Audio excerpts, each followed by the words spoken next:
Do you have a thyroid problem and suffer with any of these 6 major symptoms? Feeling grouchy in the morning until you've had your coffee or soda, having blurry vision, bouts of anger combined with poor memory and forgetfulness, irritability or feeling lightheaded if you skip a meal, frequent sugar or carb cravings, or what about a midday slump in those energy levels, usually in the mid-afternoon or that 3 to 4 o'clock window? Do your symptoms of fatigue and irritability and brain fog improve after you have something to eat? I'm Dr. Hagmeyer, and if you can relate to some or the majority of those symptoms that I just mentioned, you are 1 in 3 American adults who are struggling with some kind of blood sugar problem and may not even recognize it. If you can identify with those symptoms, you're going to want to pay very close attention to what I have to say over the next 10 minutes or so if you're interested in getting to the root cause of why your thyroid is not working properly. Today, I'm going to spend some time covering one of the most important metabolic imbalances that's linked to all patterns of hypothyroidism, and that's the connection between blood sugar and thyroid function. You see, in functional medicine, we talk a lot about these patterns of hypothyroidism because each pattern will require specific functional testing to determine what's causing the thyroid to malfunction. If you don't have a copy of the different patterns of thyroid disease, you can visit my website and you can download this free guide. It's just under the conditions tab under the thyroid section. Now, whether you have primary hypothyroidism or secondary hypothyroidism or low T3 or thyroid overconversion, or you have elevations of thyroid binding globulin or thyroid resistance or Hashimotos disease, each of these patterns is linked or influenced by blood sugar regulation or dysregulation.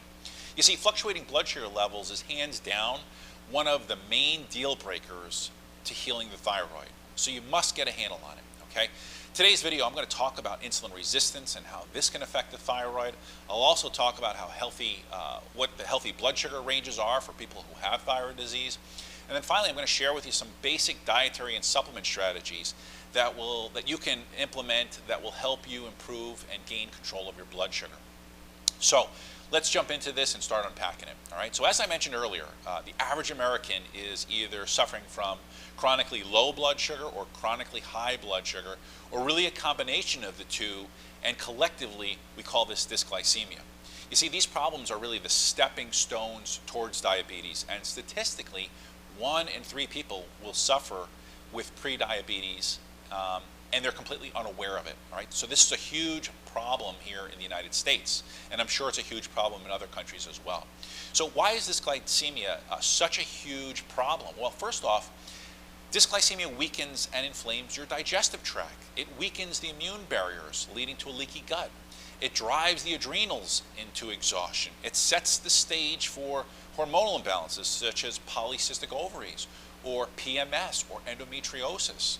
And it causes a miserable transition into menopause for women that are in that phase of their life. But that's not all. It also impairs liver detoxification pathways. It impairs how your body breaks down fatty acids, which are again important for energy and cognitive function. It suppresses the immune system, disrupts your metabolism. All of these will impact your thyroid or even set the stage for Hashimoto's disease or some other kind of autoimmune disease. So if you've ever asked your doctor if changing your diet will help improve your thyroid and you got that deer in headlights look, or a flat out changing your diet will have no impact on your thyroid, well, it's time to look for a new doctor. All right? When it comes to blood sugar, have you ever wondered why you need caffeine an hour of waking up? I mean, you just rested 6 or 7 hours.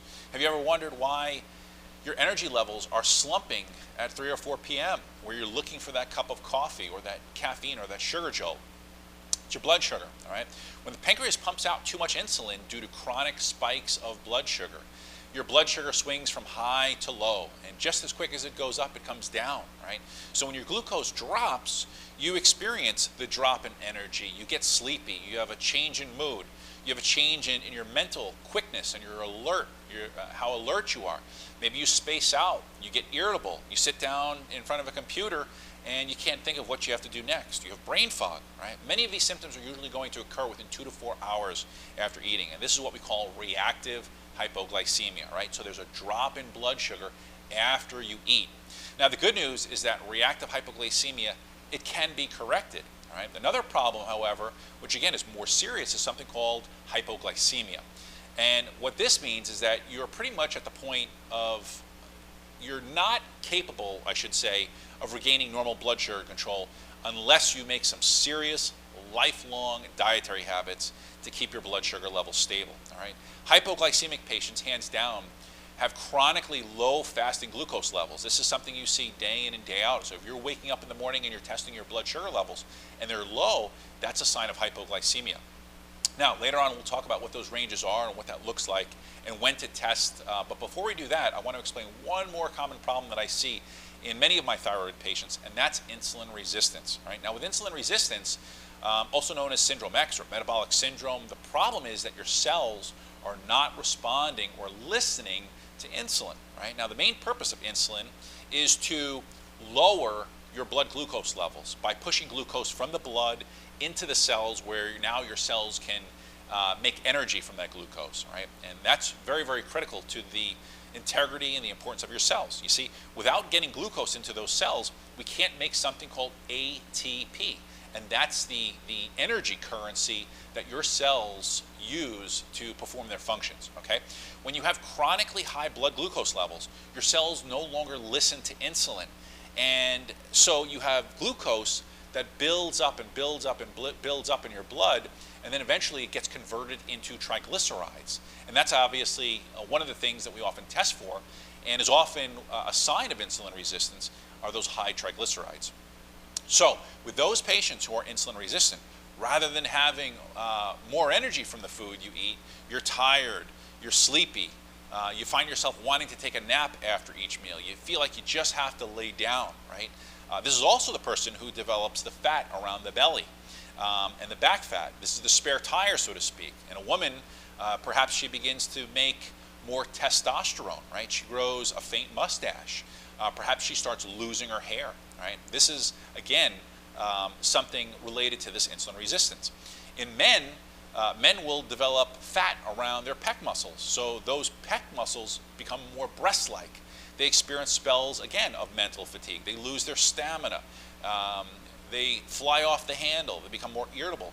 And many times, what can happen in a man is that the testosterone will now get converted into estrogen, right? And that's a major, major problem. That can lead to things like loss of libido, loss of erections, prostate cancer, heart disease, sleep apnea, cardiovascular problems, and many other problems. All right? So now that you understand a bit about hypoglycemia and reactive hypoglycemia and even insulin resistance and how they're tied into hypothyroidism, let's talk about the ranges that you want to be aware of and really how to test and monitor that. So number one is, if you don't have a piece of paper, pause this video and grab a pen and paper so that you can write this down. All right. So first off, the first thing you want to do is you want to purchase something called a glucometer. All right.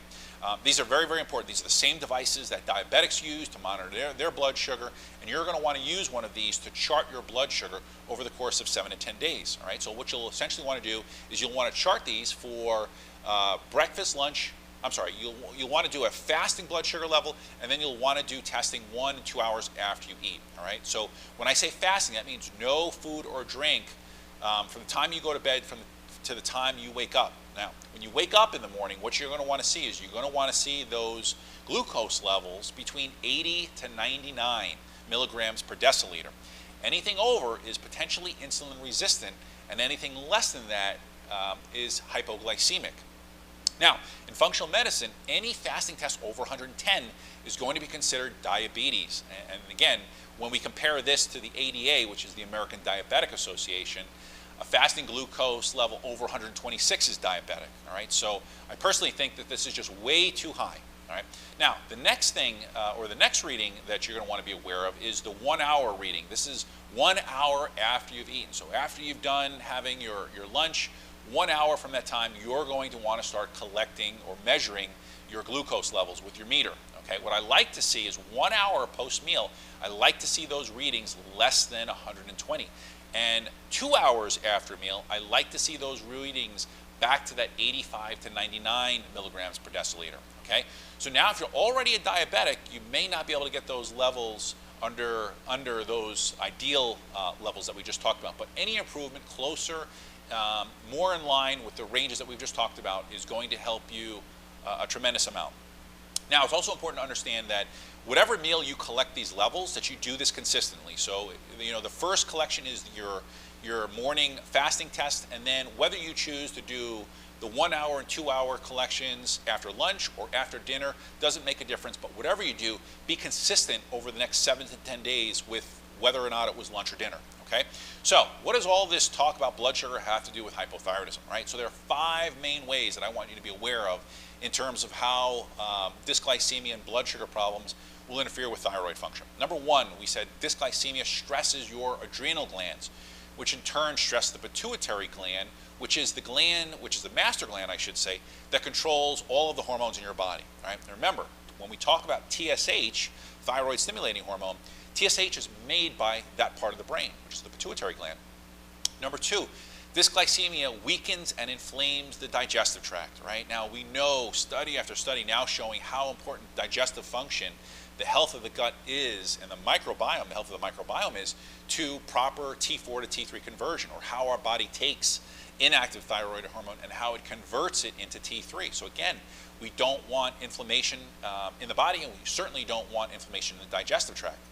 Number 3, dysglycemia breaks down the immune barriers of the gut, right? So every time that you are flooding your body with more and more and more glucose, you're potentially causing a leaky gut, right? And then, of course, if you develop a leaky gut, studies are showing that leaky gut is the biological door to things like cancer, and we know that leaky gut, without a doubt, causes an increased risk of autoimmune diseases. And again, very, very important as it relates to people with thyroid disease, because we know that the number 1 cause of hypothyroidism is Hashimotos disease, which again is autoimmune. Number 4, dysglycemia induces hormone imbalances, right? It impairs detoxification pathways. It impairs the metabolism of many different things. And again, remember, the liver is a major organ for that T4 to T3 conversion. In fact, 60% of T4 is converted to T3 in your liver. So again, you can't correct thyroid function if you don't correct liver function. Okay, number 5, low blood sugar creates a fight or flight response. Now, the reason why a fight or flight response is so important is because this does come back to the adrenal glands. And again, anytime we're in this continuous sympathetic fight or flight response, we're also going to have elevations in something called reverse T3, right? I've written a lot of articles about reverse T3. So again, there's actually, even on my website, there is a T3 reverse T3 ratio.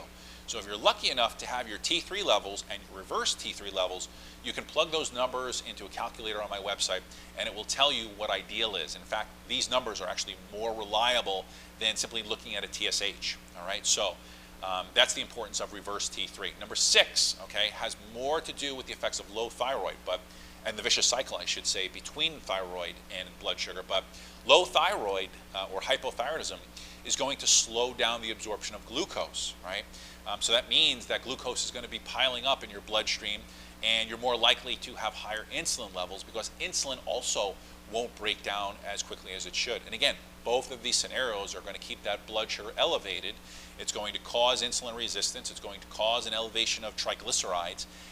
It's going to, again, affect the pituitary gland, and it's going to have dire consequences throughout the whole hormonal system. Again, so you want to get that under control. All right, so there you go. I hope you enjoyed today's video learning about the importance and the connections between blood sugar and thyroid function. In my next video, which will be part 2 of this video series, I'm going to talk about strategies that you can start implementing as it relates to improving blood sugar through diet and through certain supplements that can help improve that. All right, if you like today's video, make sure that you comment below. If you're not a subscriber to our YouTube channel, make sure that you do that as well. So until next time, I'm Dr. Hagmeyer. Take care.